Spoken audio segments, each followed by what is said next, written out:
Good morning. Ito na ang ating menu for today. Ulam ng lunch, apritadang chicken. Ito yung carrots at patatas at ang meat na gamit ko ay chicken breast. Yan guys. At ito naman ang liver bread. At iyan ang ating mga lamas. Let's go!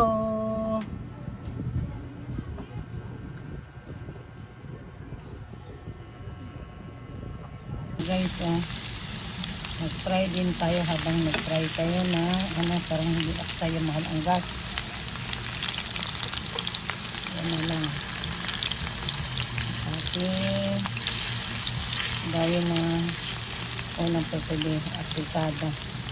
I-try natin konti yung breast ng manok.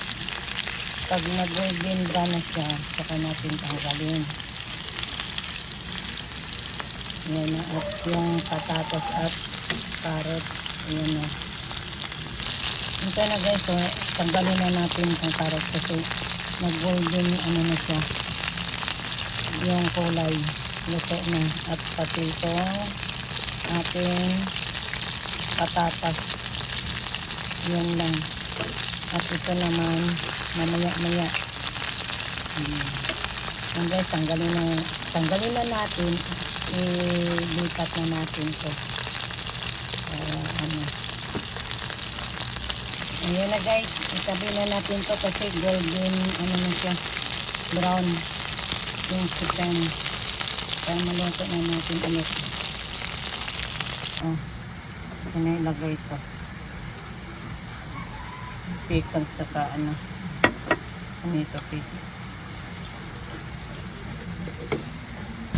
Lagyan natin ng konting water. Tapos lagyan natin yung liver steak. Ito na guys. Lagyan na natin yung chicken. Lagyan na natin yung patatas. Carrots.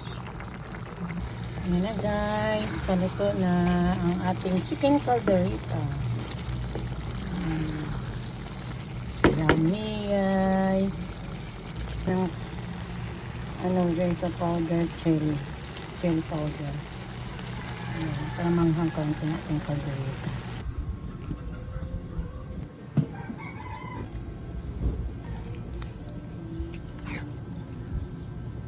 Yan ang ating chicken calderita.